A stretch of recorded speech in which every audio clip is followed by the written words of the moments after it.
बघा, एक मुलगी वाटी लावताना आपण हिमालयाची परिस्थिती पाहिली महाराज. पार्वती एक होती तर हिमालय एवढा रडत होता. अरे, दगडासारखं कठोर अंतकरण असणारा हिमालय पर्वतराज, परंतु एका मुलीच्या जाण्याने रडतो मायबाप. परंतु आज दशरथ राजाच्या जीवनामध्ये एक नाही दोन नाही, जनकाच्या जीवनामध्ये 4 मुली सोडून जात होत्या मायबाप. 4 मुलींचं दुःख. जेव्हा मुली निघल्या, एक मुलगी निघली, डोलीमध्ये जाऊन बसली, दुसरी डोलीमध्ये बसली, तिसरी डोलीमध्ये बसली, आणि जेव्हा जानकी माता डोलीमध्ये बसायला निघली ना मायबाप, अरे 3 मुली जाताना दुःख झालं, परंतु एवढं नाही. परंतु जेव्हा जानकी उंबऱ्यातून बाहेर निघली आणि पालखीकडे त्या रथाकडे निघली ना मायबाप, अरे देवादिकांना मदत करणारा जनक राजा सुद्धा धाय मोकलून रडायला लागला मायबाप. बघा, आपण बघत असतो जेव्हा लग्न प्रसंग, विदाई प्रसंग असतो ना मायबाप, जेव्हा मुलगी सोडून जाते तेव्हा बाप सर्वांच्या गळ्यामध्ये पडून कधीच रडत नाही मायबाप. लोकांपुढे बाप कधी रडताना दिसत नाही. जेव्हा मुलीचं लग्न ठरतं त्या दिवसपासून आई रडत असते, परंतु बापाला रडता येत नाही, कारण ते घरातलं पात्र रंगवायचं असतं ना मायबाप तसं. कारण बाप घराचा पाया असतो, आई कळस असते. आणि ऐका, जेव्हा घराचा पाया संपतो ना तेव्हा कळससुद्धा वर राहत नसतो मायबाप, कळससुद्धा खाली येत असतो. ऐका, आई रडते परंतु बापाला रडता येत नाही. परंतु आपण बघतो, एखादा मुलगा जर शाळेमध्ये पहिला आला तर आई सर्वांना सांगते, ऐका माझा मुलगा पहिला आला, माझा मुलगा पहिला आला. ऐका, ती आनंद करणारी आई सर्वांना दिसते मायबाप. परंतु गपचूप हॉटेलमध्ये जाऊन पेड्याचा बॉक्स आणणारा बाप आपण सहज विसरून जातो मायबाप. जीवनामध्ये जेवढी महत्त्वाची आई आहे ना, तेवढाच बाप सुद्धा महत्त्वाचा आहे. ऐका, जेव्हा मुलीचं लग्न ठरतं तेव्हा सर्वांच्या गळ्यामध्ये पडून ढसाढसा रडणारी आई आपल्याला दिसते. परंतु लग्न लागल्याच्या नंतर दुसऱ्या दिवशी बँडवाल्याच्या, आचार्य लोकांच्या, मंडपवाल्याच्या पाया पडणारा बाप आपल्याला दिसत नाही मायबाप. म्हणून ऐका, बाप घराचा पाया असतो, आई घराचा कळस असते. जेव्हा पाया पक्का असेल तेव्हाच कळस महत्त्वाचा असतो मायबाप. पायाच नसेल तर कळस कसा होईल? आणि एवढं कठोर अंतकरणाचा बाप, परंतु एकुलती एक मुलगी सोडून जाताना रडत असेल तर आज जनकाच्या जीवनामधून एक सोबत 4 मुली जात होत्या मायबाप. जेव्हा जानकी समोर आली, जानकीला असं धरलं, सांगितलं, जानकी, हे जानकी, अगं आजपर्यंत तुझ्या आयुष्यामध्ये तू कधी एकही पाऊल माझ्या समोर टाकला नाही ग जानकी, आणि मी तुला सोडून 1 मिनिट सुद्धा कधी राहिलो नाही जानकी, आणि आज तुम्ही 4ही मुली एक सोबत जाता, कसं जगावं जानकी तुझ्याशिवाय. परंतु जानकीला विनंती केली, जानकी अगं मुलगी हे परख्याचं धन असतं, ऐक जानकी, रडू नको. अगं बाप कितीही श्रीमंत असला तरी त्या मुलीला एक ना एक दिवस तरी जावंच लागतं मायबाप. मुलगी हे परक्याचं धन असतं, तिला एक ना एक दिवस तरी जावंच लागतं मायबाप. आणि जनक सुद्धा रडायला लागला. ऐका, एकुलता एक मुलगा मरू द्या एखाद्या बाबाचा, तो बाप त्या मुलाच्या जाण्याने कधी रडत नाही मायबाप.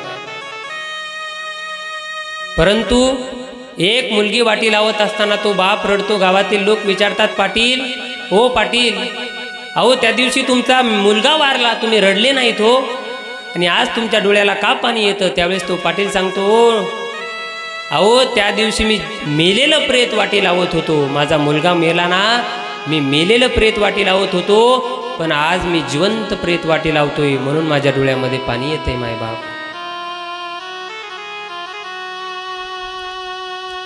बघा, बाप असतो ना बाप, तो जर मंदिरामध्ये गेला तर देवाला काहीच मागत नाही, फक्त एकच प्रार्थना करत असतो, देवा जोपर्यंत माझी मुलगी माझं घर सोडून सासरी जात नाही ना देवा, तोपर्यंत मला फक्त सांभाळ. एकदा का माझी मुलगी माहेर सोडून सासरी गेली की मी आनंदाने मरायला तयार आहे देवा, फक्त माझ्या मुलीचं लग्न मला बघायचं रे देवा. ही इच्छा प्रत्येक बापाची असते मायबाप, बरोबर आहे, प्रत्येक बापाची असते. घडलेलं सांगतो बरं का, घडलेलं नगर जिल्ह्यामधलं उदाहरण आहे. श्रीनिवास महाराज घुगे यांच्या मुखामधून ऐकलेलं आहे बरं का, लक्ष देऊन ऐका. एक छोटंसं कुटुंब होतं, मुलीचं लग्न झालं, सुखाने संसार चालू झाला. आणि जेव्हा ती मुलगी बाळातपणासाठी माहेरला गेली, पोट दुखायला लागलं म्हणून दवाखान्यामध्ये गेली. नवराही सोबत आहे, दोघं पती पत्नी सोबत आहेत दवाखान्यामध्ये. डॉक्टर साहेबांनी सांगितलं, महाराज रूममध्ये घेऊन गेले. बाळ जन्माला आलं परंतु आई मरण पावली मायबाप. आई मरण पावली आणि मुलगी झाली होती मुलगी. घडलेलं आहे बरं का, घडलेलं. जेव्हा डॉक्टर साहेब बाहेर आला, खळकन डोळ्यामध्ये पाणी आलं. सांगितलं, पाटील माफ करा हो पाटील, मी तुमच्या पत्नीला वाचवू शकलो नाही, परंतु ही तुमची मुलगी, आता हीच तुम्ही सर्वस्व समजा, हिच्यातच तुमचं जीवन समर्पित करा आणि धरा. महाराज, एका बाजूला आपल्या पत्नीचं प्रेत आहे आणि हातामध्ये मुलगी आहे, परंतु ऐका, ठेविले आनंदे तैसेचे राहावे, चित्ती असू द्यावे समाधान. त्या प्रेताकडे बघावं आणि रडावं, तर एक चिमुकली मुलगी हातामध्ये आहे. महाराज, सर्व क्रियाक्रम संपला आणि ती मुलगी आता थोडी थोडी मोठी व्हायला लागली. गावातील लोक काही गेले,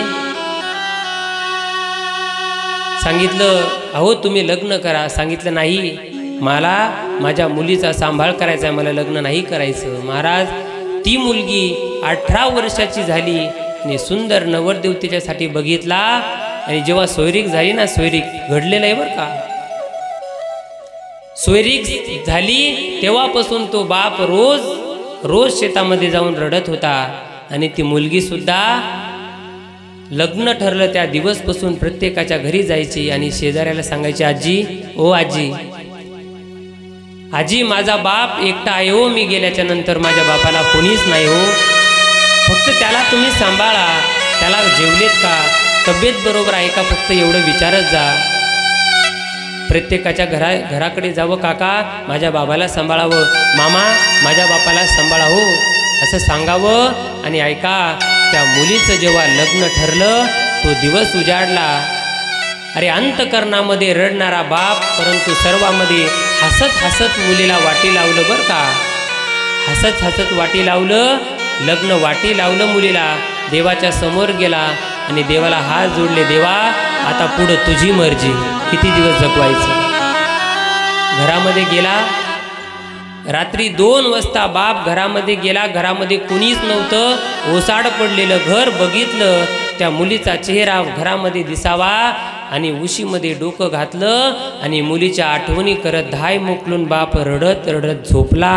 परंतु ऐका, फक्त झोपला नाही, तर मुलीला वाटी लावून आलेला बाप जसा झोपला ना मायबाप रात्री, सकाळी तो उठलाच नाही मायबाप.